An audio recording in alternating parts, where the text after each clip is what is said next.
네, 여러분, 이병태 교수님 모시고, 대한민국이 지금 소위 경제적으로 어떤 단계에 와 있고, 어떤 문제에 둘러싸여 있는지에 대해서, 얘기를 또 듣는 시간입니다. 오늘, 목요일이고요. 댓글 중에 어떤 분은 한 자리 했을 텐데, 이렇게 아쉬움을 표현하는 분이 많은데, 한 자리 한다는 것이 참 그 궁박한 사람들의 표현이라는 것을 본인은 모르시나 해요.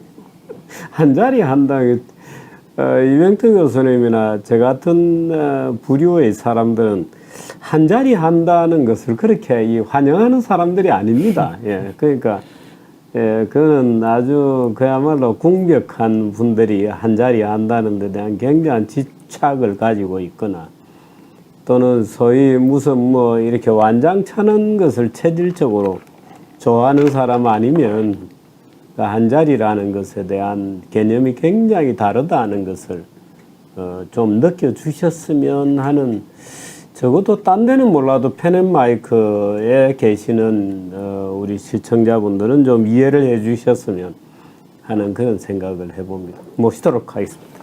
어서 오십시오. 예. 미국도 그렇고 한국도 그렇고 인플레는 과연 잡힌다고 보십니까?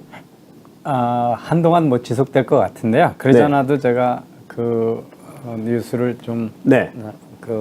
제가 오늘 할 건 지난 시간에 얘기했던 이제 브레튼 우드 시스템에 대한 설명을 하려고 그러는데 그 이전에 이제 미국의 그 6월 뭐 6월 인플레가 9.1%고요. 네. 변동성이 강한 식품하고 에너지 제외한 우리 이제 그 코어 물가죠. 5.9% 이렇게 돼 있습니다. 9.1%가 지금 이제 1980년에 보고 처음 보는 거니까 40년 최고를 치른 거거든요. 그렇군요. 그러니까 1980년에 한 14%까지 갔군요. 예. 그러고는 그 이후로는 이제 없었던 상당히 충격적인 일이고요. 그런데 이렇게 되면 다시 이제 어제 주가 같은 것들이 많이 떨어졌는데 그러면 경제가 쿨다운 해가지고 인플레가 잡힐 것 같은 조짐이 보였으면 좋았는데 6월달에 신규 일자리가 그 농업 부분 빼고 37만 2천 개가 늘었거든요. 그러니까 이 레이버 마켓은 아직도 일자리는 여전히 초황이다 이거죠. 예. 그러니까 그러면 이 원래 경제가 좀 위축이 되고 어려워져야 이제 금리 상승을 안 할 텐데 그래가지고 사실 이게 지금 배드 뉴스예요. 이게 이제 주식시장이 아주 배드 뉴스고 페드 연준의 지금 이 금리 조작이 잘 먹히지 않고 있다라고 하는 뉴스가 돼버린 거죠. 그래서 주식시장이 이제 출렁했습니다. 그런데 어떻게 될 건지가 상당히 이제 혼란스러운 통계들이 마구 지금 나타나고 있는데요. 지금 이제 9.1%는 그 밑에가 이제 연준이 기대하는 인플레 목표치인데 그거에 한 2% 또는 많아도 4% 뭐 그래야 되는데 그거보다 훨씬 높게 올라가고 있으니까 그래서 우리가 이제 지난번에 0.75% 올린 걸 가지고 자이언트 스텝이라고 그랬잖아요. 근데 이제 저 뉴스가 나오고 나서 미국에서 그 월가에서 BP 얘기 나오는 거예요. 이제 1% 올리지 않겠느냐. 그래서 그걸 몽스터 스텝이라고도 그렇고 울트라 자이언트 스텝이라고도 그러는데 잘못하면 1% 올린다. 뭐 이제 그렇게 되는 거죠. 1% 올리면 지금 우리 한은이 이제 0.5% 올리는 빅스텝 밟았는데 뭐 연말까지 한미간은 뒤집히죠. 이미 이제 이 다음 2.25 같아졌는데 이제 또 만약에 자이언트 스텝만 밟아도 0.75만 밟아도 뒤집혀지는 데다가 저쪽이 점점 그렇게 되면 한국은행에 지금 점진적으로 올리겠다는 이번엔 0.5%고 뭐 앞으로 두세 번 0.25% 올리겠다는 계획은 무산이 될 가능성이 커지고요. 그렇습니다. 이 혼란스러운 거는 이제 여기 이 미국의 제조업자들이 자기가 사는 뭐 원료의 가격, 네. 물가, 그걸 이제 PPI라고 그러죠. Produce 네. Price Index라고 네. 그러는데, 그거는 지금 조금씩 이제 내려가고 네. 있어요. 아, 그래서 그렇군요. 네, 4월 이 달에 끝으로군요. 11.5% 든 게 10월 네. 달에 10.8%죠. 그래서 이게 두 가지인데 이제 그래도 인플레이션이 조금씩 잡히는 거 아닌가 이런 거가 있고, 하나는 이거 보시면 자기들의 그 원료 가격은 10.8% 올렸는데 물가는 9.1%가 올라갔으니까 네. 그 가격을 다 소비자한테 전가하지는 않고 있다. 그러니까 그 바이든이나 이쪽에서 네. 막 그 인플레이션을 기업을 욕하면서 뭐 기업들이 뭐 이 저기 탐욕스러워서 가격을 막 올려서 네. 그렇다고 막 그러잖아요. 근데 네. 이제 실제 데이터는 자기들의 그 원가 상승 압력을 다 반영하고 있지도 못하다. 이제 이런 네. 두 가지가 볼 수 있고요. 특히 이제 4월 달부터 상당히 지금 그 석유 가격이 네. 그 웨스트 텍사스 네. 이 지금 그게 125달러였던 게 네. 오늘 지금 현재 95달러, 네. 96달러라서 상당히 많이 내려갔거든요. 네. 그래서 뭐 저기 미국의 대통령 바이든 대통령하고 부통령이 어제 이제 9.1%에 대해서 이런 게 반영 안 된 과거 데이터다. 네. 다음번에는 좀 조금 떨어질 거다. 뭐 이러면서 이제 이 석유 가격을 예로 들고 있습니다. 아니 이제 뭐 석유 가격 외에도 뭐 가스 뭐 이런 에너지 가격 그리고 곡물 같은 거 또 약간 고개를 숙였어요. 고개를 숙이긴 했는데 그게 과연 지표로 어떻게 나올지. 지금 우리가 이제 GDP, 리얼 GDP가 2022년에 미국에 마이너스로 갔고 1분기가 2분기도 마이너스일 거로 예측을 하거든요. 아직 통계가 안 나서 이게 빨간 게 그겁니다. 그래서 원래 그 통상 월가에서는 그 GDP가 마이너스가 2분기 연속되면 그게 이제 불황이 시작됐다. 리세션 그렇게 얘기하는데 우리가 그 경제 활동을 재는 거는 이렇게 모든 경제 주체의 지출을 합해서 재는 게 있고 받는 사람에서부터 수익을 버는 이제 있잖아요. 그래서 여기 근데 이 리얼 그로스 도메스틱 인컴으로 보면 아직 마이너스로 하나도 안 떨어졌어요. 그래서 정말 경제가 줄고 있나? 이게 우리가 뭐 우리가 어때 거래를 하면 파는 사람이 뭐 사는 사람이 다 지출한-거나 파는 사람이 받은 돈을 합치면 같아야 되는데 시차가 좀 있게 되고 통계 처리하는데 차이가 있게 되는데. 지금은 그 차이가 상당히 벌어지고 있어서 그렇군요. 그래서 인컴으로 보면 지금 아직 마이너스로 안 가고 있어서 이것도 좀 혼란스러운 상태고요. 더 재미난 거는 이게 사실은 그 고용을 그 조사하는 것도 쉽지가 않은데요. 이 지금 이 파란 거는 저게 가계 경제 동향 조사에서 나오는 겁니다. 당신네 식구 중에 몇 명이 지금 일을 하고 있냐. 그거로 보면 아주 확 떨어지는 거로 돼 있거든요. 근데 이 빨간색이 전체 근로자 숫자를 보거나 하면은 특히 뭐 페이롤, 실제 국세청에 보고되는 근로소득자에 신고되는 월급을 줬다라고 신고하는 기업들이 신고하는 페이롤 데이터를 보면 그렇게 만만히 떨어지고 있지 않아서 그렇습니다. 그래서 이런 데이터고요. 근데 이제 제일 걱정되는 거는 이 임금하고 물가가 연동이 돼서 임금이 올라가니까 물가 올라가고 물가 올라가니까 임금 올려주는 그런 이제 악순환이 되냐 그런 건데 지금 보시면 저기 이 시간당 임금 그게 지금 2022년부터 계속 하향으로 돌아서고 있습니다. 그래서 더 저기 계속 올라가고 있는 게 아니라 줄어들고 있어서 그 임금과 물가의 악순환이 미국에서 지금 연동되고 있는 증거는 그렇게 많지 않다. 그런 표현이고요. 그래서 실제적으로 인플레이션하고 임금으로 보면 2021년 5월부터는 지금 전부 마이너스 실질 임금이 감소되는 이 네. 빨간 게 이제 실질 임금의 네, 변화인데요. 그렇군요. 임금하고 물가하고 차이, 명목 임금하고 2020년 같은 경우에는 뭐 좋았군요. 좋았죠. 네. 예.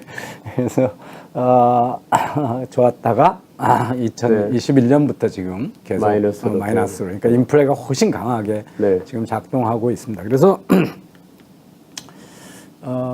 그다음에 이제 이런 것들이 지금 미국의 경제가 네. 아직 뚜렷이 방향이 인플레이션이 잡힌다 아니다를 보여주지 않는 아주 혼란스러운 네. 데이터들이 지금 네. 막 서로 아직은 판단하기 이르군요. 어렵고 그래서 시장은 상당히 지금 불안해하고 불확실성에서 출렁거리고 있는 그 상황이다. 조금 전에 왜 임금과 소위 물가의 악순환 네. 즉 상황. 지금 우리나라 추경호 장관은 놀랍게도 굉장히 그 임금줄이라고 지금 열심히 얘기하고 있잖아요. 네. 국내에서는 어떤 정도나 될까요? 그러니까 우리 이제 지난번에도 말씀드렸는데 국내는 지금 한 30%에서 40%의 그 하위 소득 계층은 최저임금이 다 결정해 버리거든요. 그러니까 그렇습니다. 5%를 올렸잖아요. 네. 그죠? 예. 그러니까 5% 올렸다는 거는 지금 거의 우리나라 인플레 수준으로 올린 거죠. 네. 근데 그 계층의 이제 자영업이나 영세업이 워낙 수익성이 낮은 산업이니까 지난번에 제가 그 심야 토론할 때 조금 짜증이 났는데, 그러니까 문재인 정부가 그전 정부에 비해서 최저임금 인상률이 뭐 높지 않았다. 첫 2년은 무치 높았지만 그 다음에 네. 높았어요. 근데 이제 인상률만 가지고 얘기하면 안 되잖아요, 그죠? 네. 네. 1,000원일 때 10% 올리는 거하고 그러니까. 10,000원일 때 네. 10% 올리는. 그러니까 같은 인상률을 유지한다는 게 사실 말이 안 되는 네. 거잖아요. 그래서 그런 게 있고 지금 그 디지털 경제에 속하는 하이텍 산업은 예. 뭐 어마어마한 임금 인상의 압력을 지금 받고 있어요. 네. 기업들이. 왜냐하면 글로벌하게 다 올라가고 있고 이 팬데믹 와중에 재택근무가 워낙 그 쉬워지고 그 디지털 경제 쪽에 소프트웨어 프로그래머나 뭐 이런 사람들은 정말 회사 가는 일이 거의 없기 때문에 한국에 있으면서 글로벌 기업이 다 채용을 하거든요. 그러다 보니까 우리나라 이제 게임 회사 이런데 NC 소프트 이런 데서 뭐 전 직원들한테 1,000만 원, 2,000만 원씩 다 한꺼번에 올려주고 막 그러고 삼성도 지금 올려달라고 아우성 치고 그러잖아요. 그래서 우리는 그리고 다른 나라하고 좀 많이 다른 게 우리나라 지금 인플레이션은 그 자영업 섹터부터 먼저 시작이 됐어요. 네. 식사비 다 올랐잖아요, 그지? 네. 예, 그게 바로 이제 문재인 소주성의 지금 악영향이 지금 나타나고 있는 거여가지고 미국하고 이렇게 단순 비교하기는 되게 어려운 것 같습니다. 네. 지금 여전히 뭐 노인들 일자리는 많이 늘어나는데 청년들이나 좋은 일자리, 중년층 일자리 사정이 우리나라가 그렇게 좋은 쪽이 아니어서 임금 인상이 많이 일어날 가능성은 그렇게 없는 것 같아요. 다른 한편은 이제 소위 벤처 펀딩 캐피탈 투자가 급속히 지금 위축되고 있습니다. 이것도 중요한 지표죠. 그래서 미국의 세계적으로 전년 대비 한 23% 감소하고 있고요. 네, 저는 세계적으로 그렇습니까? 세계적으로요. 그다음에 그래서 이제 최근에 그 4차 산업혁명 그래서 2016년서부터 거의 6년째 지금 벤처 투자 붐이거든요. 그래서 그랬는데 이제 뭐 좋은 아이디어만 있으면 다 유니콘 기업이라고 투자가 마구 일어났었는데 이 투자가 급격히 감소되니까 이제 그 닷컴 버블 터지듯이 벤처에서도 옥석 가리기가 시작이 됐다 이렇게 보셔야 될 거고요. 제가 그 이병태의 유니콘 기업 이야기 뭐 거기서도 소개한 클라라라고 하는 회사가 있어요. 이게 스웨덴 회사인데 스웨덴 회사입니까? 스웨덴에서 만들어진 회사고 얼마 전까지는 유럽에서 가장 스타트업 중에 기업 가치가 높은 그러니까 기업 가치가 거의 50조 기업이거든요. 아직 상장 전인데. 근데 이게 어떤 회사냐면 그 물건부터 사고 후불 결제해 주는 거예요. 전자상거래에 가서 물건을 사면 우리 지금 결제 과정 때문에 복잡하잖아요. 네. 근데 마치 우리 통신비 쓰는 것처럼 이 클라나 사이트에 들어가면 물건을 다 사면 네. 그때는 그냥 돈 안 내고 집으로 물건 보내주고 네. 한 달 후에 산 걸 한꺼번에 후불로 지불하는 거예요.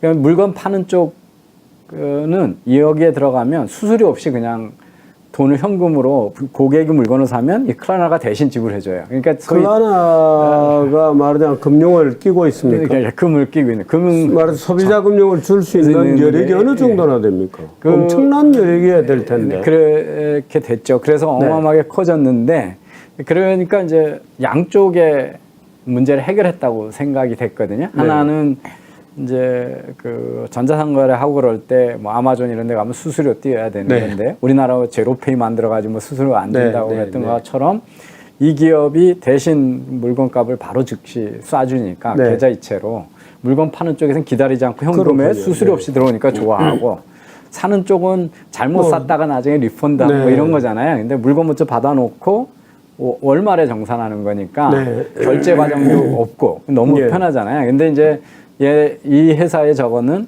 그 기간 동안 이제 이 쇼핑 많이 하고 나면 돈이 모자랄 거 아니에요. 그럼 나한테 빌려서 갚아라 뭐 이거거든요. 소비자 금융하는 그런 회사. 이자 장사가 있군요. 그래서 이제 그런 회사인데 어마어마하게 가입도 쉽고 그래가지고 유럽에서 제일 큰 핀텍이자 전자상거래 회사였는데 50조였는데 그간 이 회사가 이제 막 부도 위기에 몰리는 거가 돼서 최근에 저기 한 8천억에 관한 펀딩을 추가로 받으면서 이번에 기업 가치는 7조 원으로 50조에서 7조 원으로 저기 주당입니까? 45.6 아니 전체 기업 가치 빌리언 달러 빌리언이군요. 50조에서 한 7조로 몇 프로나 떨어져요? 85%가 떨어지고 있습니다. 그래서 이제 아니 근데 그야말로 지금 스웨덴 조달이 어디 있어요? 만일에 달러 베이스로 조달한다 그러면 회사 정말 어렵겠네요. 근데 뭐 이미 이제 글로벌 핀텍 회사이기 때문에 그간은 어마어마하게 벤처 캐피탈 회사다가 갖다 돈을 쏟아본 거죠. 쏟아본 건데 이제 저렇게 돼서 지금 뭐 대표적인 게 손정희 회장의 비전 펀드가 상당히 그 적자가 크잖아요. 그래서 그런 것들이 지금 이제 우리가 그 암호화폐도 뭐 이런 거래를 실제로 돌리겠다고 약속해놓고 코인부터 만들어놨는데 그 실제 사례 그 거래가 안 일어나면서 그냥 그 암호 자산으로서의 투기 거래만 일어나잖아요. 그런데 이제 그 어느 순간은 이게 실제 자기가 약속했던 실물 거래가 일어나느냐 그게 안 일어나는 것들은 이제 다 사기다 그러면 망할 거 아니에요, 그죠? 지금 막 그런 거에 대해서 이제 의구심이 커지기 시작을 한 건데 이 벤처 투자 열풍이 워낙 지금 거의 6년 이상 강하게 있었는데 지금 보시면 이제 전 세계적으로 한 23%, 그 중에서도 아시아하고 미국은 한 25% 빠지고요, 유럽은 14%만 빠졌고요. 그 다음에 이제 뉴 유니콘은 43% 빠졌군요. 새로 생기는 유니콘 기업, 그 기업 가치 1조 원 이상의 스타트업들은 이제 확 줄어들고 있고요. 그 다음에 이제 딜도 없어지고, 그 다음에 엑시트도 못하고, 투자를 안 하니까 엑시트도 못하고, 그래서 벤처의 이 지금 펀딩이 쭉 2020년, 21년 좋다가 2020년서 1분기, 2분기 다 쭉쭉쭉 빠지고 있는 중입니다. 그래서 상당히 이게 이제 유니콘 이게 벤처로 돈이 들어가느냐 안 들어가느냐는 게 소위 미래 예측이 조심스러워졌다는 반증이잖아요. 그래서 지금 다들 겁먹고 있다. 한 분기에 새로운 유니콘 기업이 몇 개나 탄생하냐 그래가지고 2021년에는 2분기에는 무려 148개나 생겼었거든요. 그런데 지금 2022년 2분기에 85개밖에 안 돼서 43%가 줄어들었습니다. 원래 유니콘 기업은 상장 전에 기업 가치 1조 원이라는 거는 뭐 상상도 할 수 없는 큰 높은 가치잖아요. 그래서 잘 없다고 해서 이제 상상의 동물 유니콘이라고 그랬는데 이 저기 2016년부터 이게 뭐 우후죽순 생겨가지고 지금 전체적으로는 유니콘 기업이라고 CB인사이트라는 컨설팅 회사가 카운트하는 건 거의 1,100개 정도 되거든요. 1,100개 되고 우리나라가 한 13개인가 있는데요.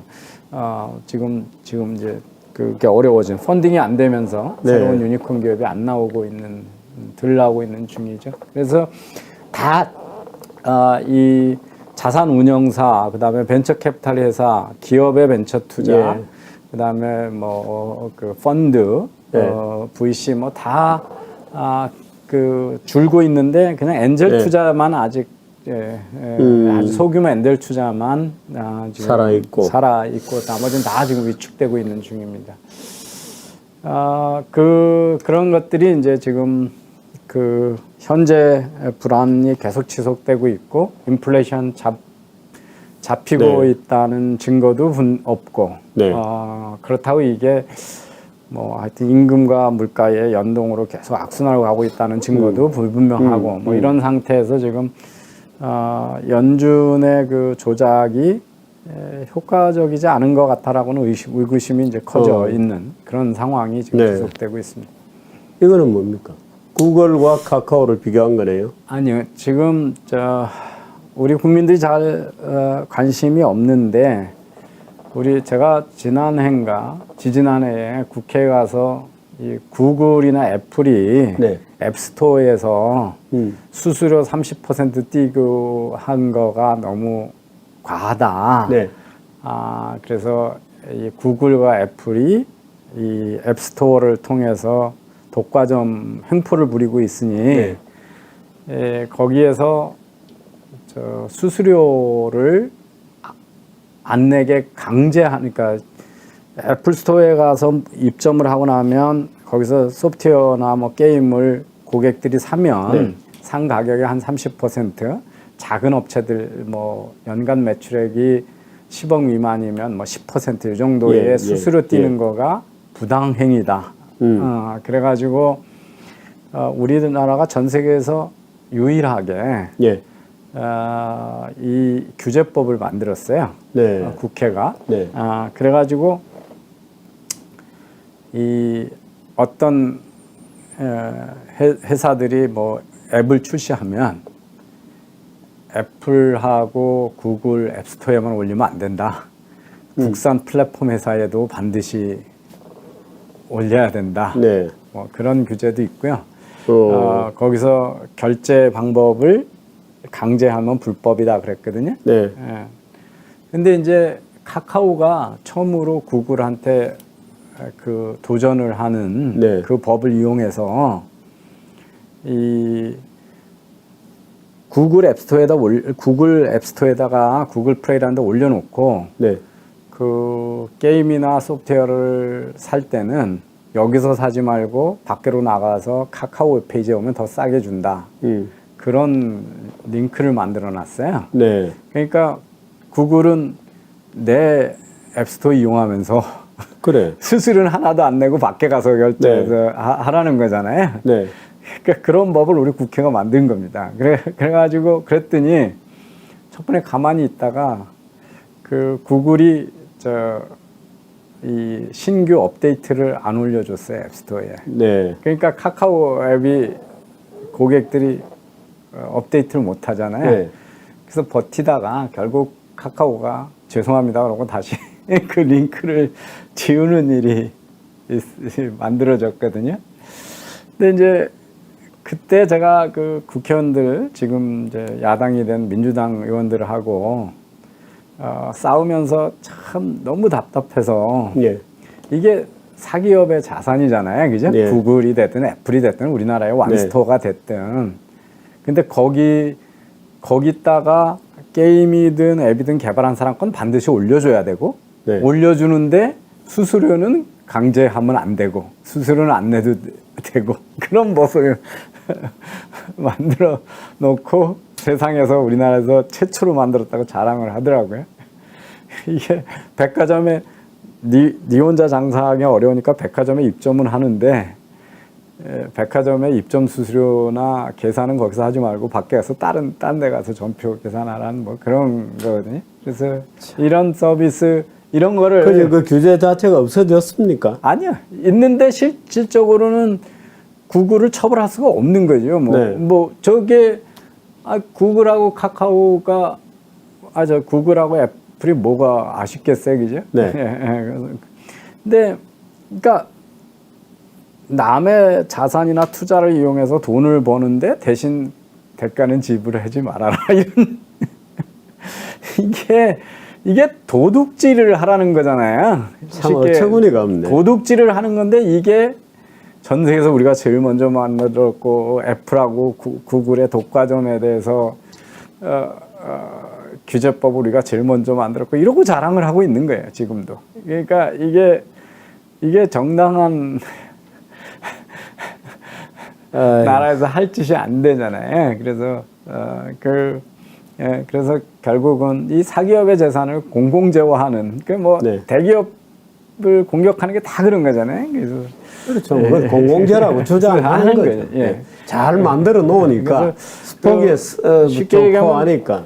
도둑질을 무슨 애국이고 예. 국수주의로 대체하는 이런 일들이 벌어지고 있습니다. 지금 이제 뉴스 많이 나오고 있는데요. 예, 요즘에 참 심각하죠. 또. 예, 우버하고 타다 금지하로 택시 업계 보호하고 지난 이제 대선 과정에도 윤석열 대통령도 어이없는 얘기했죠. 네. 그 플랫폼 택시 그 카카오 택시가 카카오한테 호출 비용 받는 거에 대해서 사용료 네. 기사들을 내는 걸 가지고 약탈절 가격이어가지고 공공 플랫폼 네. 만들겠다고 그러니까. 그래서 그 박원순이 했던 짓을 다시 하겠다 뭐 이런 얘기. 근데 이것도 똑같아요. 내가 박원순 때 하던 게 집으로인가 집으로죠, 그렇죠. 집으로. 예. 아무도 안 켜놓는. 네. 예, 근데 그 지금 이제 상황은 지금 법인 택시 기사들은 네. 그 음식 배달하는 배달 서비스가 훨씬 수익성이 좋거든요. 네. 거기는 가격 통제가 없잖아요. 이제 네. 택시처럼 가격 통제가 없으니까 거기는 할증료도 받고 팁도 받고 뭐 다 하거든요. 예. 시장 가격대로 받으니까 수요가 오니까 거기가 수익 훨씬 높으니까 글로 다 가버린 거거든요. 그래서 네. 법인 택시 기사들이 한 30% 줄었어요. 네. 그다음에 이제 개인 택시는 되게 고령자들인데 뭐저 말하자면 뭐저 물류 시장으로 다 빠진 거죠. 예. 그러니까 이제 고령화로 이제 긴 시간 안 하고 네. 또 막히는 시간 해봐야 돈 안 되니까 안 하고 그러다 보니까 지금 택시를 원화도 못 하는. 근데 이게 네. 어제 오늘 아니거든요. 제가 벌써 꽤 오래 전에도 저 12시 부근에 아유, KTX 타고 당연하죠. 저 예, 서울역에 내리면 예. 집에 갈 수단이 없어가지고 예, 할 수 없이 그 비싼 네. 그 우버 블랙 그 뭡니까 옛날에 그런 거 불러야 갈 수 있고 뭐 그런 나라이거든요. 네.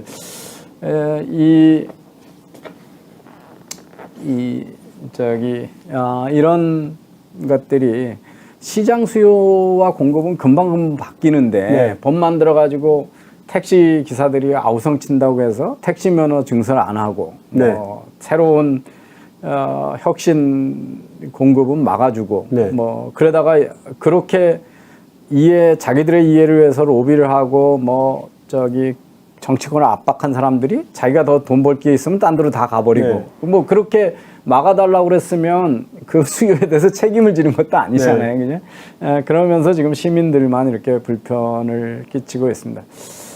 지금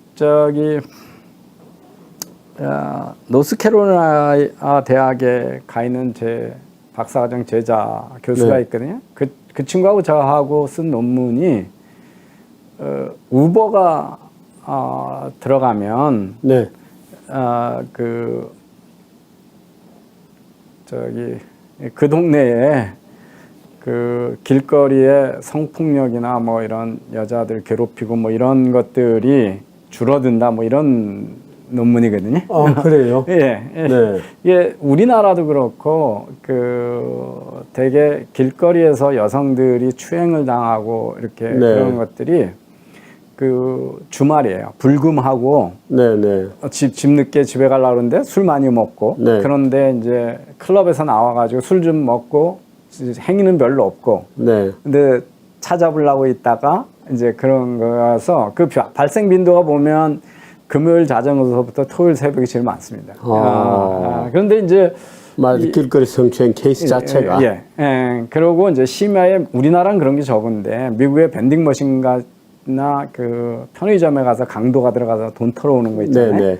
이런 범죄가 우버가 들어오면 줄어요. 근데 그 이유는 뭐 뻔합니다. 왜냐하면 이제 우버를 불러놓고 차가 오면 나오잖아요. 그죠? 길거리에 서 있지가 않잖아요. 그러니까 그 범죄가 줄어드는 거죠. 그 다음에 대개 이제 보는 사람 없는 데서 저기 자판기를 털고 저기 편의점 강도를 하는데 차가 계속 돌아다니잖아요. 그러면 그게 줄어듭니다. 그 다음에 이제 이 우버가 들어가면 시골에 개인 파산이 한 10% 줄어요. 그건 왜 그렇죠? 왜냐하면 위험한 자영업을 안 하기 때문에 그렇습니다. 자기 돈 들어가서 자영업 하다니 우버 기사 하면 자본금이 하나도 안 들어가는 경제적 기회가 생기잖아요. 우리 요새 배달 사업이 그런 겁니다. 그래서 그 자영업 파산도 줄어들거든요.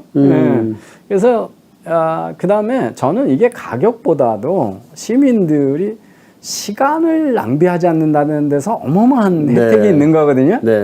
오는 거 뻔히 보고 나가는 거잖아요. 그죠?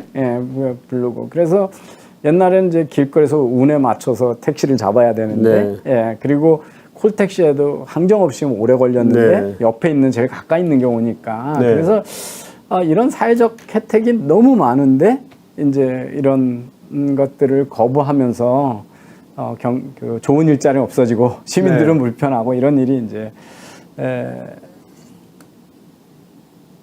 그 얘기해도 안 들어요. 저 이효리 커피숍 얘기는 제가 댓글에요. 지금 저기 귀여운 여인님이 질문하셨는데 제가 페이스북에다가 여러 번 썼는데요. 전영옥 전 의원이 이효리 부부가 옆에 불쌍한 커피숍들이 있는데 커피숍 만들었다 이러고 공격을 해서 제가 참 천박한 지식 그 경제에 대한 이해도 없으면서 저러니까 보수당이 저러니까 이렇게 온갖 규제 타다금지법도 제가 저거 정말 몸을 던져서 막으려고 그러고 저기 나경원 의원 원내대표 할 때 저거 찬성해주면 안 된다고 뭐 계속 문자도 보내고 그랬더니 택시 기사들이 고마워한다고 그러면서 통과시켜주고 뭐 그랬는데 이효리 커피숍이 오면 옆에 커피숍이 불쌍해 보일 수 있겠죠. 근데 거기 사람이 몰렸다는 거거든요. 그럼 그 옆에 라면집은 어떻게 되나요? 해물 라면집은? 장사가 더 잘 되겠죠. 그러겠죠. 제주도에 전체 오는 사람도 늘겠죠. 그래서 이 경제를 저렇게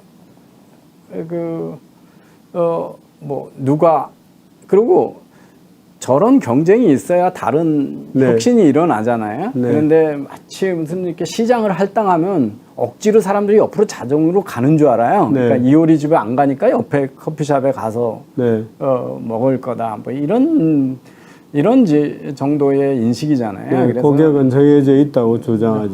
그래서 대형 유통마점 휴무시키면 골목 상권은 정상으로 간다 이렇게 그 대형 유통점이 휴무하는 날 그 인근 전체 골목에 매출액이 다 줍니다. 사람이 안 오니까요. 그래서 그리고 그 대형 유통점에 그날 저 신선물류 농산물이나 해산물 팔아야 되는 사람들은 그거 하루 묵혔다 가지고 가려면 저기 신선물류를 공급하는 업체 측에서는 어마어마한 더 추가적인 비용이 발생하는 거거든요. 근데 그거 다 농부들이나 뭐 어부들이나 작은 수산업자거나 그거잖아요. 그 중간업자들. 근데 그 사람들은 무슨 죄가 있다고 그날 더 비용을 발생하면서 치는 거죠. 그게 전통시장에 있는 상인들보다 뭐 덜 불쌍한 사람들인가요? 그래서 그래서 이런 인식이 우리 경제를 지금 이제 혁신 경제로 못 가고 있다. 뭐 그래서 좀 답답하고요. 저기 뭐 이미 말씀을 방송에 보니까 하시더라고요. 그래서 저도 그 전에 페이스북에다 쓸까 하다 보니까 뭐 오세훈 시장이 집값 더 떨어져야 된다고. 그거 왜요? 나 정말 이해할 수 없습니다. 그래서 아니 근데 이 시장의 가격이 오르는 게 맞다 떨어지는 게 맞다라는 자기가 판단하기에 적합한 위치에 있다고 생각하는 모양이죠. 그래서 제가 그렇게 얘기하지 말고 그러면 예. 적정 가격 얼마라고 얘기 좀 하지 그래. 정해주든지. 정해주든지. 말도 안 되는. 그러니까 지금 요즘 상황이 그렇잖아요. 지금 서울에 지금 거래량이 지난해에 4분의 1로 줄었거든요. 네. 주택 거래량이. 네. 예. 네. 다 떨어지고 있죠. 강남 상구까지. 네. 그러면 옛날에 투기꾼들이 집값 올린다는 사람들은 그럼 갑자기 투기꾼들이 다 착해진 거예요. 사라졌죠. 다 사라진 거예요. 그러니까 투기꾼이 그 좌우할 수 없는 가격인데 그걸 투기꾼한테 다 몰아붙여 놓고 그래서 집값 떨어지면 집 사기 쉬운 것처럼 생각하지만 집값이 떨어지는 이유가 금리가 높아져서 집값이 떨어지는 네. 건데 훨씬 대출이자가 높아졌는데 어떻게 집을 사겠어요? 그래서 그 말도 안 되는 이야기들을 지금 하고 있습니다. 아니 그러니까 시장에서 일어나는 일들에 대해서 다 나름대로 이유가 있다는 것을 사람들이 인정을 안 해요. 그러게요. 예, 그래서 다 이유가 있어서 그렇게 어떤 상태로 돼 있는 건데 그걸 인정 안 하고 비틀라 그러니까. 네. 그 지난번에 이제 이거님, 예. 이제 세계화를 시적인 가져오는데 거리겠습니다. 중요한 이벤트가 뭐가 있었다 네. 이런 얘기를 했지 않습니까? 그래서 네. 오늘은 브레튼 우드 예. 우드 협약에 대해서 좀 더 자세한 얘기를 해서 이게 어떻게 글로벌화로 연결됐는가를 좀 보고 예. 보도록 하겠습니다. 이 브레튼 우드 협약은 1944년 7월 네. 1일부터 22일 네. 이제 요때죠. 2차 대전 종료를 앞두고 이 세계의 경제 질서를 어떻게 해야 될 건가 해가지고 뉴햄프셔에 있는 브레튼 우드라고 하는 도시에서 이 마운트 워싱턴 호텔에서 개최가 됐고요. 무려 22일간이나 긴 네. 협약을 했습니다. 그래서 연합국의 44개국 대표들 730명이 참가해서 마지막 날인 7월 22일 날 22일간의 토론을 마치고 협약을 한 게 브레튼 우드 네. 협약입니다. 이거를 치르게 된 이런 협약을 하게 된 이유는 1차 대전 후에 네. 그 전후 질서에 대해서 경제 질서에 대해서 잘못 핸들을 해서 그게 2차 대전으로 더 큰 전쟁으로 네. 이어졌다라고 네. 하는 거고요. 그리고 이 강대국 소수한테 힘이 모아져 있기 네. 때문에 전후의 그 작은 나라들, 많은 연합국들이 혼자로 문제를 해결을 못한다. 이래서 이제 힘을 모아서 이 문제를 해결해야 된다. 이런 네. 두 개의 인식에서 이 협약이 됐거든요. 네.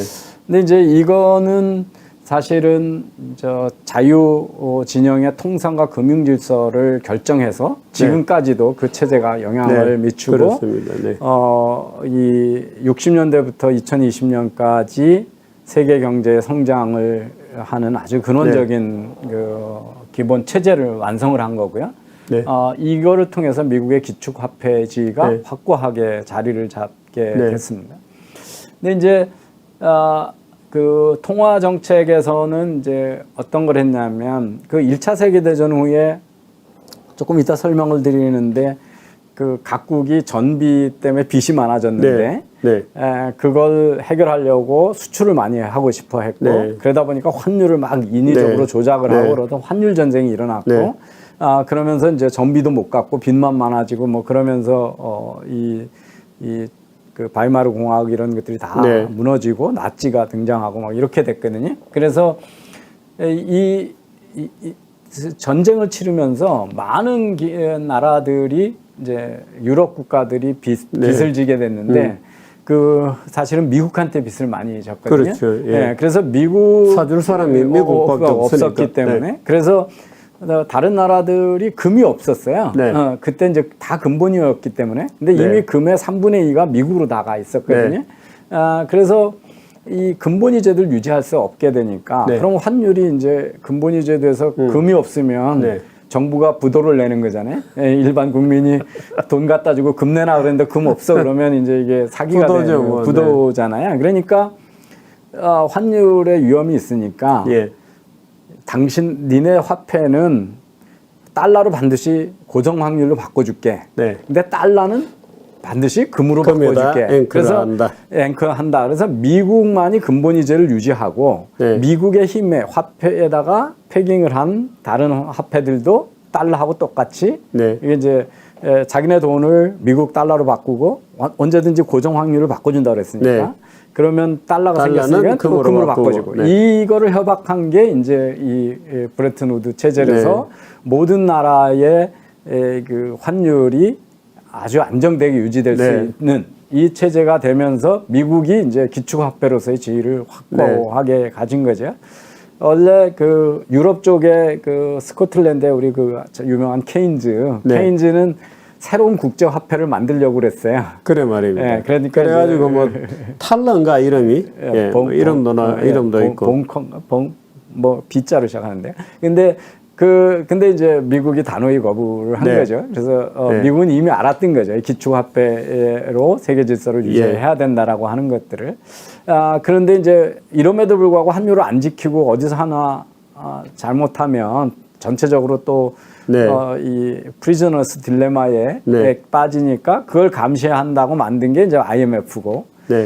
그리고 각국이 안정적인 외환을 보유하고 또 필요한 나라에 돈을 빌려주기 위해서 개발은행 IBRD를 만들었고 지금은 이제 그 IBRD가 월드뱅킹 그룹의 부분이 돼 있어서 우리가 뭐 IMF 외환위기라고 그러지만 어쨌든 그때 돈 빌려서 쓰고 그랬던 체제도 다 이때 만들어진 거라는 거고요. 그렇게 해서 44년서부터 유지되던 미국의 근본위 제도가 그 이제 71년에 닉슨이 근본위 제도를 중단하면서 그 전에는 고정 환율 제도로 해서 달러하고 다른 나라 유럽 화폐들은 1% 이내에서만 환율이 조정이 됐었는데 자유롭게 이제 그 자유로 환율제로 지금 바뀌었고 이 불태환 화폐 피아트 머니가 시작이 됐습니다. 71년에. 그러면서 이제 그 화폐만 보면은 금융 화폐 제도만 보면 브레튼 우드 체제는 71년에 종식이 된 거고요. 그렇지만 이 세계 자유 무역과 통화의 안정성을 취지하는 그 체제로 보면 아직도 지금 지속되고 있는 거고 중간에 몇 번 이 환율의 안정이라고 하는 게 생각보다 무지 어려운 일이어가지고 그래서 뭐 여러 번 프라자 협약도 있었고 뭐 여러 번의 협약들이 있었습니다.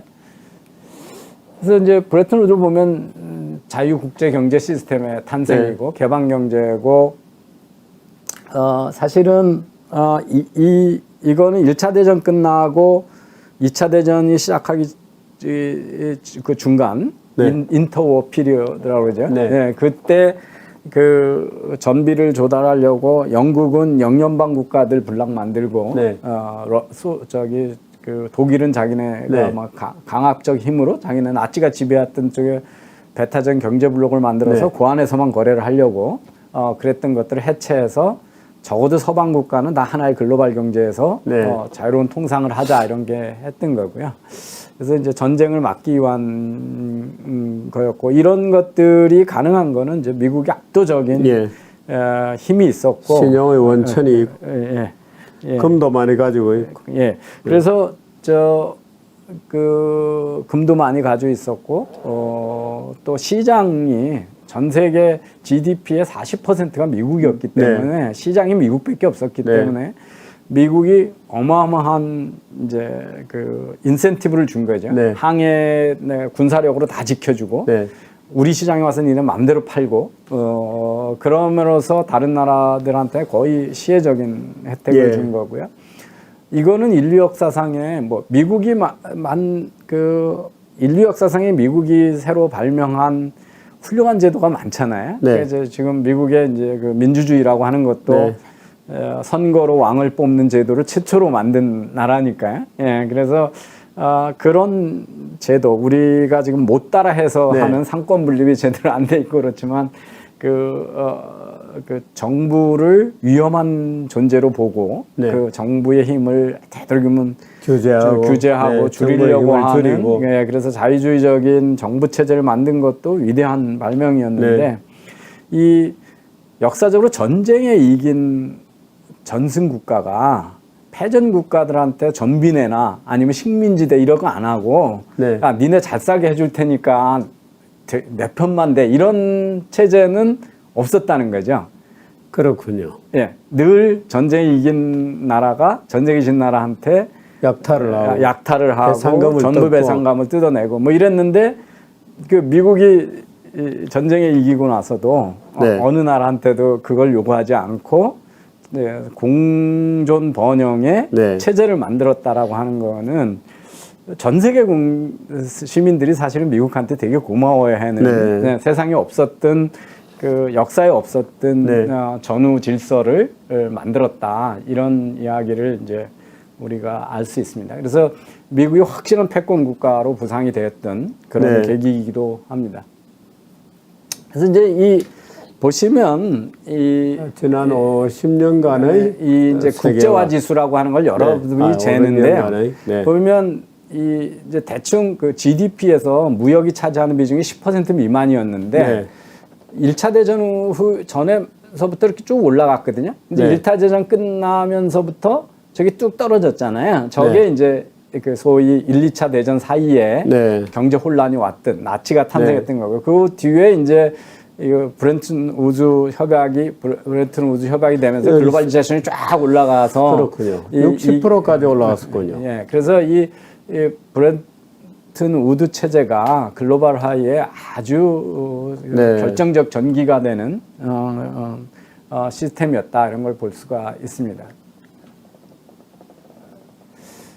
근데 이제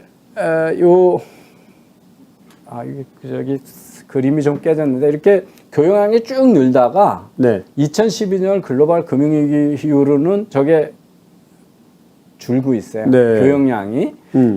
그래서 이제 이걸 가지고 글로벌화가 지금 그 금융위기 이후에 네, 깨지느냐. 깨지고 있다 그래서 디글로벌리제이션이 가고 있다. 이제 뭐 다시 네. 쪼개지고 있다라고 극단적으로 얘기하는 사람도 있고 아니다. 그냥 글로벌리제이션이 어쨌든 슬로우 다운되고 있다. 네. 그래서 슬로벌리제이션이라는 말을 많이 쓰거든요. 근데 저 데이터에 대해서 논란이 좀 많습니다. 저게 네. 실제 글로벌리제이션이 줄어들어서 저렇게 나타나는 거냐? 네.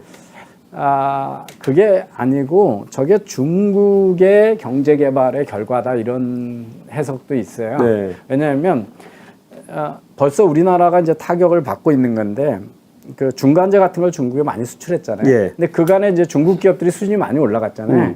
그러니까 많은 부품들을 중국 내에서 중국이 워낙 네. 큰 나라니까 그 안에서 조달이 가능하니까 네. 국제 간 교역은 줄어들게 되잖아요. 그래서 저게 차이나 이펙트, 또 다른 차이나 이펙트 아니냐 그런 해석이 네. 가능합니다. 중국이 우리가 이제 모르는 사이에 그러니까 이 현대 자동차가 네. 그 베이징 현대라고 만들어서 이 베이징에 가면 왜 택시가 다 네. 소나타인가요? 그 현대차였는데 그 최근에 중국에서 거의 퇴출당하다시피 하고 어려워지는데 그 이유 중에 하나가 이제 중국이 그 번 돈을 못 가져가게 만드니까 네. 우리나라 제조회사들이 중국하고 합작해서 만들면 되게 여기서 부품을 보내면서 비싸게 네. 거기다가 이전 가격으로 회수하죠. 가격으로 네. 이익을 가져왔었는데 네. 그 50대 50 합작회사 그러니까 중국 측에서 부품 너무 비싸다. 네. 그 이제 중국 사람 입장에서 국산 써라. 아니면 네. 우리가 조사해봤더니 뭐 저 BMW 이런 애들은 현대차보다 부품이 훨씬 싸니까 네. 뭐 일괄 20% 낮춰라 막 이런 압력을 하면서 이제 지금 중국의 수익성이 너무 나빠진 거거든요. 그리고 물건 못 팔고 그래서 네. 어쨌든 금융위기 이후에 교역량은 줄고 있습니다. 그래서 그걸 이제 슬로벌리제이션이라고 하는데 이렇게 교역이 이제 늘어난 데는 이런 브렌튼 우드 체제도 있지만 기술 발전이 이제 그 많은 물류 비용을 줄여준 데도 있는 거죠. 그래서 이게 해운 가격, 톤당 가격의 변화거든요. 그래서 1930년을 100%로 보면 지금 20%도 안 되거든요. 그 해운 가격이 최근에 이제 뭐 많이 올라가지고 물류 대란 때문에 지금 올라가서 그렇습니다만, 그 다음에 이제 우리가 항공비 이것도 일반 승객들 내는 네. 그것도 1930년에 지금 한 10% 정도고요. 그다음에 뭐 통화량은 거의 이제 0%. 예. 그러니까 거의 돈을 안 내고 카카오톡으로 다 할 수 있잖아요. 화상 통화도 가능하고. 그래서 이 통신과 물류 비용이 워낙 줄었기 때문에 네. 이게 이제 지난번에도 말씀드렸으면 컨테이너 혁명이 있었고요. 네. 그다음에 배들도 어마어마하게 커졌거든요. 옛날에 비하면 이제 배 한 척에 실을 수 있는 양이 어마어마하게 네. 좋아졌고, 그 다음에 이제 항만 시설 같은 것도 워낙 다 기계화가 되고 이러면서 그 다음에 뭐 고속 전철이라든지 예. 뭐 트럭, 도로 이런 것들이 확장이 되면서 이런 물류 비용이 줄었기 때문에 교역이 점점 더 쉬워지는 네. 기술적인 발달이 이제 글로벌리제이션을 같이 간 이유죠. 예, 그래서 그렇습니다. 여기 네. 이제 구글의 쉽맵이라는 걸 쳐보고 저기를 누르시면요. 네. 지금 돌아다니고 있는 해상의 배들이 다 나옵니까? 그림으로 다 나옵니다. 한번 여기서 눌러주실 수 있나요? 제가. 네, 우리 김 PD요. 김 PD, 이거 아니고 쉽맵, 구글에 들어가서 쉽맵 예, 한번 찾아주세요. 링크, 예. 링크 걸린 거를 한번 눌러주시면 인터넷이 연결 안 돼 있나요? 예, 그렇습니다. 그렇게 이제 시작한 브레튼 우드의 네. 이제 우리가 지금은 이제 불태운 화폐 피아트 머니가 너무 일반화돼 네. 있어서 그런데 이 근본위 제도를 없앤 게 잘한 짓이냐? 네.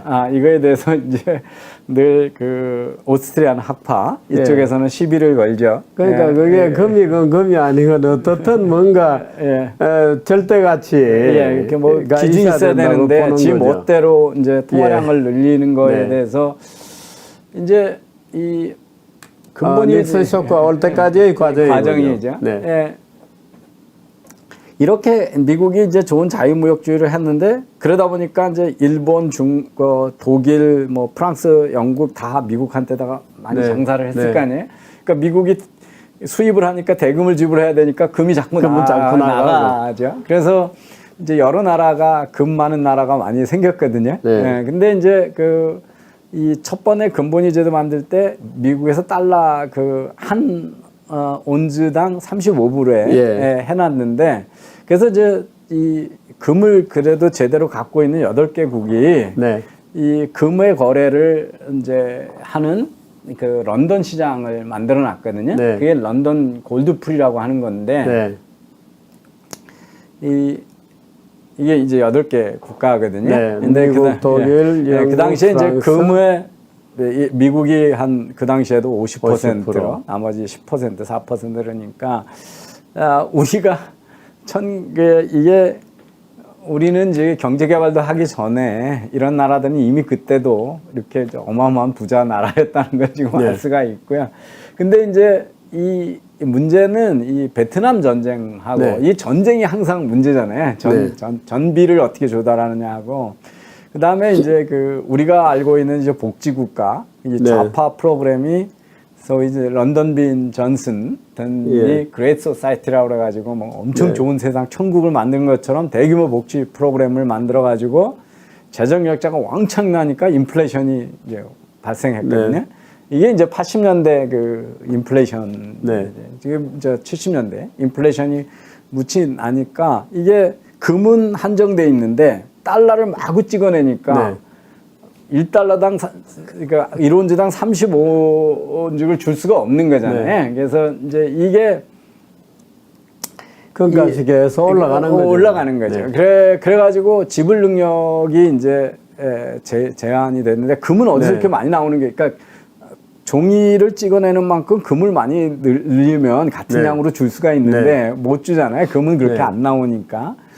제가 페이스북에도 올렸는데 금 전체 양이 전 세계에 있는 양이 21m 하나 큐브로 만든 그것밖에 안 된다거든요. 지금도요? 예, 지금도요. 예. 아, 그렇습니까? 21m의 큐브밖에 안 된답니다. 그게 이제 1경 5천조입니다. 1경 5천조인데 21m 전 세계 금을 다 합쳐도 그것밖에 안 됩니다. 그래서 그 정도로 금이 희귀한 금속이거든요. 그러니까 이제 화폐로 쓰이는 거죠. 함부로 못 만들으니까. 예. 그래서 이게 지금도 돈이 많으면 부자인 거로 착각하는 사람들이 꽤 많잖아요. 그죠? 그러니까 경제는 생산을 할 수 있는 능력이지 돈을 많이 찍어내서 보시면 이걸 줄이거나 뭐 그럴 수 있어요. 그러면 우리나라 앞에 이거는 전 세계 10 예, 이거 여기 멜이죠. 저 사이즈를 좀 줄여 보세요. 이쪽. 네. 예, 그래서 우리나라 쪽으로 끌고 가면 커진다. 예, 이게 지금 이게 역사적으로 지금까지 막 다니는 배를 2011년 전 세계 배가 지금 점으로 표시되나요? 예, 예, 이게 지금 화물이 움직이는 건데요. 근데 이게 2012년입니다. 그래가지고 지금까지를 쭉 동영상으로 보여주거든요, 애니메이션은. 그러면 지금 요 아시아에 얼마나 많은 배들이 있는 거예요. 예, 거기에 있는 거. 근데 그게 아주. 2020년 되면 그냥 바다가 그냥 배로 꽉 찹니다. 그래서 그렇군요. 이게 이렇게 이제 세상에 배들이 많이 다니고 그러면 그 안에 위에 여기 지금 화면이 작아서 그런데요.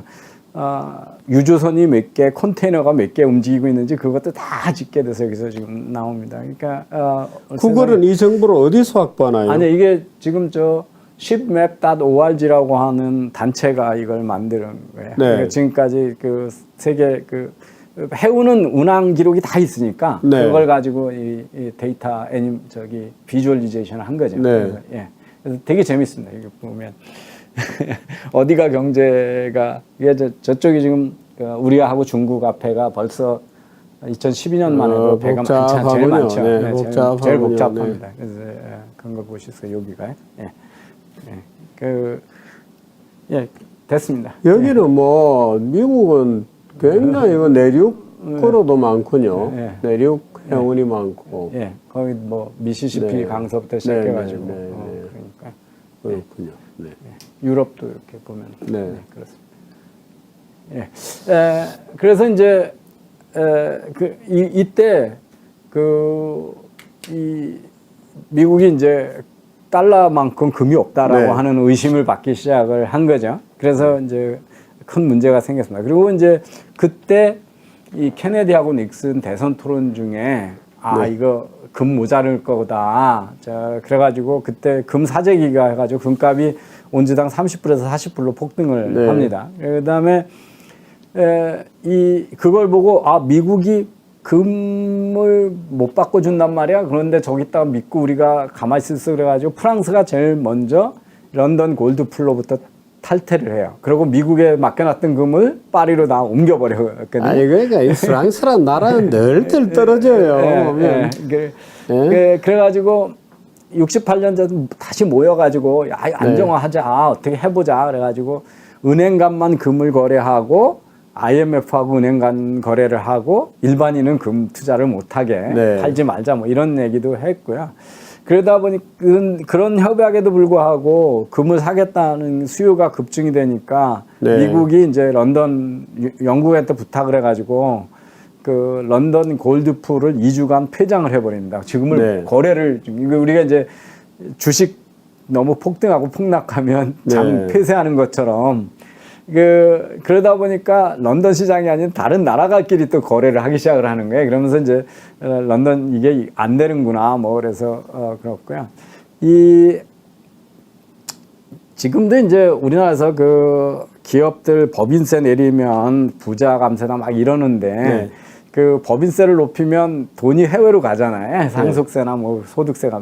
71년 이제 이 베트남 전쟁하고 런던 존슨의 복지 프로그램 해가지고 통화량이 막 드러나니까 이게 달러 가치 그러니까 형편 없어지는구나, 인플레이션이 오는구나 그러니까 미국의 자산가들이 자산을 6개월 사이에 그 당시 22빌리언 그러니까 30조를 그냥 순간 해외로 이동시키거든요. 그러면서 이제 미국 경제가 엉망 위기에 빠지니까 닉슨이 이제 행정명령으로 90일간 임금도 올리지 말라 그러고 가격 통제하고 그다음에 수입품에 대해서는 10% 관세 부과하고 금도 내가 열어주는 연출 기간을 제한해 놓고 인출하고 나머지 때는 할 수 없게끔 뭐 이렇게 했는데 그러면서 이제 또 스미소니언 박물관에 모여가지고 이 35불 있던 거를 현실을 반영해서 31불 1달러당 온즈당 38달러로 조금 올리고 각국이 그 환율을 너무 조작해가지고 자꾸 그러려고 그러니까 미국의 재정 적자를 줄여줘야 미국이 금이 부족하지 않으니 환율을 절상을 해라 다른 나라. 그래서 이게 플라자 협약하고 거의 유사한 협약을 했는데 미국이 계속 이 전비하고 저 대규모 곡지 프로그램으로 통화를 계속 남발을 해버려가지고 네. 이 협약이 유지가 될 수 없으니까 네. 이제 71년 드디어 금 못 바꿔준다 이렇게 네, 이제 하고 닉슨이 선언을 그래서 하죠. 항복을 해서 이 금본위 화폐 제도가 44년에서 시작해서 71년에 종원을 맞이하게 됐습니다. 그래서 보시면 이 금값의 이 밑에가 이제 명목 가격이고 네. 실제 그때 인프레를 생각했을 때 가격인데 네. 보시면 가운데가 이제 닉슨의 닉슨 쇼크 일입니까? 쇼크 이후에 보면 네. 이제 금을 자유롭게 거래하고 화폐 금으로 이제 미국의 금본위 화폐 제도를 포기하는 순간부터 금값이 올라가기 시작해요. 네. 급등을 하게 됩니다. 그래서 상당히 많은 금값이 올라간 거예요. 금이 생각보다 이 인플레이션을 감안해 보면 그렇게 많이 상승하지는 않습니다. 보시면. 예. 근데 어쨌든 금값 상승의 계기가 이제 이렇게 되고요.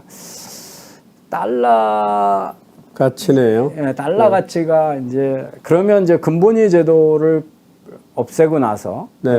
이 중간에 요 세 번째가 이제 브렌튼 우드 체제 시작이고 예. 71년인가 금본위 제도 네. 포기한 건데 그 그렇군요. 전에도 네. 이미 달러의 구매력은 계속 이게 네. 아까도 말씀드렸는데 70년대 전비 베트남 전쟁하고 네. 그 좌파 런던비 달러가 언제 구매력이 높았습니까? 이게 뭐 계속 네. 그러니까 2020년에 1달러는 1930년에는 25달러에 네, 한율 해당하는, 정도였거든요. 그래서 지금은 거꾸로 네.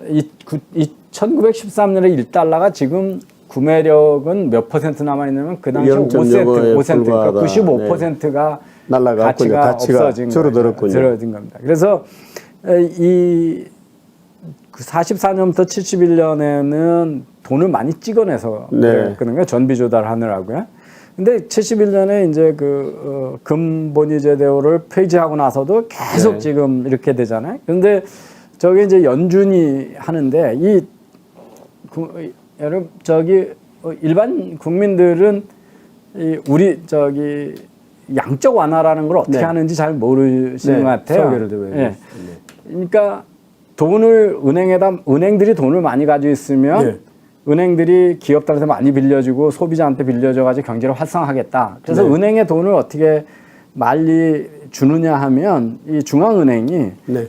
은행들은 이제 원래 가지고 있던 돈을 남한테 다 대출을 줬을 거 아니에요. 네. 예, 네. 기업들한테 대출, 가게한테 대출 줘가지고 채권만 있지 현금이 없어서 더 못 네. 빌려주잖아요. 네. 그걸 다시 돌려받는 걸 가지고 돌려주는 건데 네. 그 채권을 나한테 팔아라 이렇게 되는 거거든요. 네. 그러면 내가 이제 은행이 현금은 하나도 없고 기업들한테 1조 원의 채권이 있습니다. 네. 빌려준 거 그러면 이제 뭐 한 달에 뭐 몇백억, 몇십억씩 들어오겠죠. 네. 근데 몇십억밖에 다시 못 빌려줄 거를 네. 그 1조 원의 채권을 나한테 다시 팔아. 그러면 그 중앙은행이 1조 원의 현금을 채권을 네. 다 사주니까 네. 그냥 은행에 다시 넘겨주는 은행에 거죠. 주는 거죠. 네. 그러면 은행은 그 돈을 가지고 다시 융자를 해줄 수 있는 네. 거죠. 근데 문제는 이 1조 원의 채권을 살려면 중앙은행이 돈이 있었어야 되잖아요. 네. 그 돈을 어디서 만드느냐는 거예요, 중앙은행은. 찍어야죠, 뭐. 근데 요즘은 옛날에는 그게 이제 조폐공사한테 때 가지고 1조 원 줘서 현금을 주는 찍는, 거였잖아요. 예. 근데 그 미국의 연준은 그렇게 안 합니다. 네. 그냥 여러분 그 자금 이체할 때 네. 그 정주 필름이 저한테 돈을 보낸다고 그랬을 때 실제 돈이 가는지 아니고 그냥 구자에 돈이 늘어나잖아요. 그렇죠. 예. 연준이 네. 지가 원래 돈이 있었다고 치고도 자기가 그냥 구자를 하나 만들어요. 1조 네. 원이라고. 네. 그리고 1조 원을 그냥 쏴주는 거야. 네. 그렇게 했죠. 예. 예, 그러니까 이걸 이제 돈을 공기로부터 만든다. 그러니까 아무 화폐도 코스트는 찍지도 제로죠. 않고 예. 찍지도 않고 자기는 그냥 필요한 만큼 돈이 있다라 가지고 펀드라고 해가지고 자기 구자에다가 그냥 그 액수만큼을 그냥 담는 거죠. 담아 예. 놓는 거야. 네. 1조 원이 있어.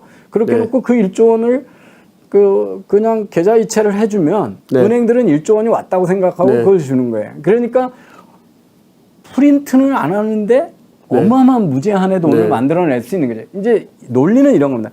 나중에 그 채권을 또 은행한테 대로파니까 네. 그러면 그 돈이 다시 들어올 들어온다. 거니까 네. 없어질 거다지 이런 건데 단기적으로는 통화량을 얼마든지 늘릴 수 네. 있게 된 거고 그거를 쓰면서 지금 이런 꼴이 난 거죠. 네. 그러니까 미국의 달러마저도 화폐 가치를 그 보호하고 있지 않다. 네. 그래서 이게 이제 그래서 그 사토시 나카모토가 저기 암호화폐를 만들면서 이런 걸 막아보겠다고 그랬는데 그 화폐 자체가 이거보다 더 지금 그 이상한 일이 벌어지고 있어서요. 그래서 이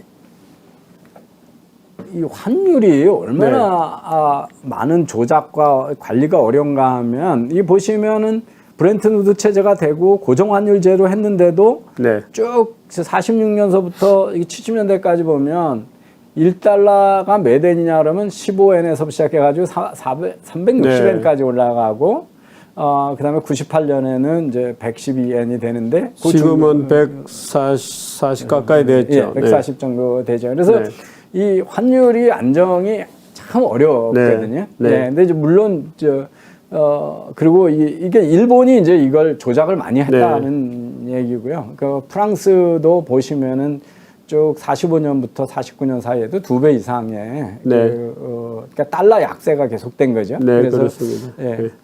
그런 저기 프랑스 약세가 계속된 거죠. 1달러가 근데 요새는 또 다시 뭐 달러 굉장히 강의됐어요. 네.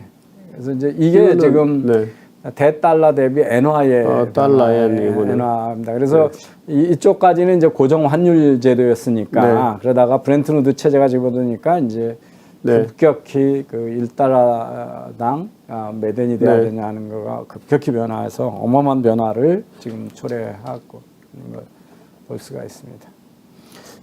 이런 그 환율의 그 안정화가 국제 통화 질서에 우리가 요새 그 비트코인을 화폐로 못 쓰는 이유가 그 가치가 안정화되지 않아서 그러잖아요. 그러니까 1비트코인이 뭐 6만 불 하다가 지금 19,000불 이렇게 되니까요. 그렇군요. 몇 달 사이에. 그래서 지금 이 1차 대전 후의 실패 때문에 이게 브렌트 누드 체제가 생겼다고 했는데 이제 어떤 거냐면 그 1차 대전 후 하면서 나라들이 전비를 조달해야 되니까 영국이 미국부터 빚을 많이 졌거든요. 또 프랑스는 영국한테 빚을 많이 졌고 이런 상태가 됐는데 1차 대전 후에 프랑스가 영국한테 못 갚고요. 영국이 미국한테 돈을 못 갚는 체제가 돼버린 거예요. 그리고 이제 바르사유 조약에서 이 빚이 많으니까 영국하고 프랑스가 미국 많으니까 패전국인 독일한테다가 전쟁 보상금을 많이 내라고 그랬습니다. 근데 이때 바이마르 공화국은 이 빚을 갚을 재주가 없는 거예요. 그래가지고 이제 경제가 막 위기가 되고요. 그 첫 번에는 어떻게 되냐면 이 독일은 이거를 자기네가 전쟁에 이겨가지고 패전국한테 전비를 받아가지고 갚을 거라고 생각을 했거든요. 근데 이제 이기지 않고 전쟁에 져버렸잖아요. 그러면서 못 갚게 됐고 그러다 보니까 이 다른 나라들이 이제 빨리 빚 갚으라고 이제 난리를 친 거거든요. 그러니까 이제 어떤 경우도 발생했냐면 독일이 빚을 안 갚으니까 그런데 이제 돈이 없잖아요. 돈이 없고 빚을 안 갚으니까 그럼 현물로 갚으라 그래가지고 프랑스하고 벨기에 군대가 독일의 그 공장 지역을 점거를 합니다. 그리고 그 노동자들이 생산하는 걸 가져가겠다. 그랬는데 독일을 볼 때는 그거 생산해봐야 다 뺏기는 거니까 노동자들한테 월급은 줄 테니까 대신 생산을 하지 말고 태업을 하라 이렇게 지시를 합니다. 그러면서 이제 이 바이마르 공화국이 멸망하게 되는데요. 그래서 수출로 해결하려고 그러다 보니까 이게 이제 그 이웃 나라 보고 우리 거 사달라고 그러잖아요. 이걸 이제 그 이웃한테 거지짓 한다고 그래가지고 베거디 네이버라고 그러는데 지난번에 백신 모자랄 때 그랬잖아요. 유럽 국가들이 왜 이제 각자 자기 거 지키려고 그러다가 옆에 안 주니까 막 그러는 거 있고 환율 경쟁을 합니다. 그래서 이 각 나라가 어떻게 하냐면 수출을 해야 되니까 힘 있는 나라가 다른 나라들을 약탈하는 체제를 만드는 거죠. 네. 그래서 영국은 과거에 자기 영연방 국가들 가지고 스털링 에어리아 안에서만 우리끼리 교육해라. 독일은 이제 40년대 그 자기네가 점령한 국가들한테 불평등 교육을 강요하는 네. 그러면서 그 30년대 이제 그 국제화가 퇴행하는 블록 안에서만 이루어지는 이런 제도인데 이걸 해체하는 게 이제 브렌튼 우드 체제였거든요. 네. 그 주필님이 맨날 말씀하시는 그 나치 독일이 네. 그 약한 나라들의 희생으로 이 전비 부족을 해결하고 싶어 했던 이 네. 체제가 지금 유로존에서 유로존에서 지금 구현되고 있는 모습이거든요. 사실 저는 이 유로존이 언제까지 저 모순을 네. 지속할 건지. 네. 그래서 이제 그때 아까 이제 전비를 네. 국채로 조달하려고 했고 프랑스는 소득세를 냈는데 이 비레름 2세 등 이 바이마르 공화국의 황제들은 네. 전쟁 승리로 배상금을 받아서 채무를 상환하겠다고 네. 했는데 전쟁이 지고 나니까 이제 안 되고 극심한 인플레이션이 없고 전제배상금 바로 세우 조약위에서 그 당시로는 상상할 수 없는 규모의 전자 배상금을 내라 그랬고 그래서 이제 악화됐고 한 해의 물가가 17배 뛰고 뭐 지금 상실했고 그래서 아까 말씀드렸는데 벨기에하고 프랑스가 독일의 루르 지역령을 점령을 했는데 저 독일 정부 노동자들한테 생산하지 말라 그러고 그다음에 급여를 줘야 되니까 그냥 돈을 막 찍어서 준 겁니다. 아무 돈 찍으면 진짜 돈인 줄 알고 프린트를 해가지고 그래서 이게 이제 그 독일의 인플레이션이고요. 요 옆에 있는 게 500만 마르크 500만 마르크의 그 동전입니다. 동전. 23년에 발행. 밀리언 마르크군요. 예, 예. 이야. 근데 저게 잔돈으로 쓰였던 거예요. 잔돈으로. 그렇겠네요. 그러니까 예. 그 점심 한 끼를 먹으려면 몇 빌리언 마르크를 줘야 되는. 그러니까 아니 뭐 점심 먹는 기간 중에 가격이 예, 뭐 짐바브웨 이런 나라가 예. 다 그랬던 거죠. 그래서 이 저기 얼마나 많은 인플레이션이 됐느냐 하는 겁니다. 지금 1시간이 돼서 저기 브렌튼 우드 체제하고 자유무역 체제가 어떻게 형성됐고 그간 미국이 왜 기축화폐 국가가 됐는지 연원은 어떻게 되는지 이런 거 오늘 말씀드렸고요. 그러면 이제 진짜 궁금한 거는 우리나라가 이 덕에 부자가 됐거든요. 네. 중국도 이 덕에 부자가 됐고 일본도 이 덕에 부자가 됐고 모든 나라가 이 덕에 번영했는데 사실은 미국을 상대로 다 먹고 살고 있는 거죠. 먹고 살고 있었는데 지금 중국하고 미국하고의 갈등 그리고 그게 이제 지난번에 그 자유무역 중국의 비즈니스 모델이 시장 경제 자유 시장 경제가 아니라 국가가 주도하는 스테이트 스폰서드 캐피탈리즘이라고 그러거든요. 그것 때문에 과연 글로벌리제이션이 퇴행을 할 거냐? 퇴행을 하면 이제 우리나라는 지금 큰 일이거든요. 우리나라뿐만 아니라 전 세계가 큰 일이죠. 뭐. 그러니까. 예, 그래서 지난번에도 말씀드렸습니다만은 미국의 독립기념일 날 폭죽놀이를 못 하는데 그게 중국에서 싸게 폭죽이 5배 비싸지고 제때 공급이 안 돼서 그런다 만큼 우리는 서로 연결돼 있기 때문에 과연 그 중국을 어떻게 봐야 되고 이것 때문에 글로벌리제이션이 어떻게 될 건지에 대해서 아니 지금 사실은 최근에 뭐 인프레라고 여러 가지 논란들 중에 하나가 이 사실은 바이든 정부 들어와서 특히나 뭐 러시아 우크라이나 공격하고 나서는 자꾸 시장을 지금 다 잘라버리고 닫아버리고 그러잖아요. 그 중국 포위라는 것도 마찬가지고. 그러니까 과연 이게 사실은 이 경제 규제라고 하는 말이 이게 맞는 것인지도 사실은 의문이에요. 네? 그래서 바이든은 정가의 보도로적인 경제 규제라는 걸 꺼내들었는데 이게 맞는 것인지. 그러니까 역사적으로 성공한 사례가 없죠. 이코노믹 생션. 그거는 서로한테 고통스러운 거기 때문에 지속 가능하지도 않고. 수출 수입이 다 서로 간에 이익이 있어서 하는 것인데. 그래서 교역의 자유화가 어떤 혜택이 있고 또 어떤 갈등을 유발하는지는 이제 다음 시간에 설명을 드리고 그러면서 중국을 어떻게 봐야 되고 글로벌리제이션의 미래는 어떻게 되는지 좀 어려운 예측을 해보겠습니다. 아니 근데 지나간 역사로 보자면 중국 얘기도 참 재미있어요. 그러니까 한 왕조가 깡패 짓을 하면서 이제 다 먹잖아요. 그럼 이제 은덩어리를 다 말하자면 무릎 밑에 쌓아놓고 그거 가지고 한 200년 동안 말하자면 퍼주는 거예요.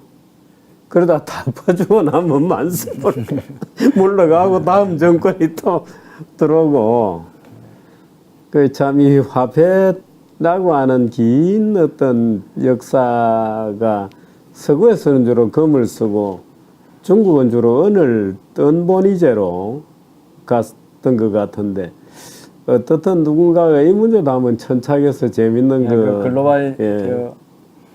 사실은 그 금융 얘기할 때 그 유럽의 민주주의가 오고 왕권이 와야 된 거는 그 왕실이 빚이 많아서 네. 재정 유지. 근데 이제 청나라는 사실은 금보유를 많이 하고 빚이 없었기 때문에 네.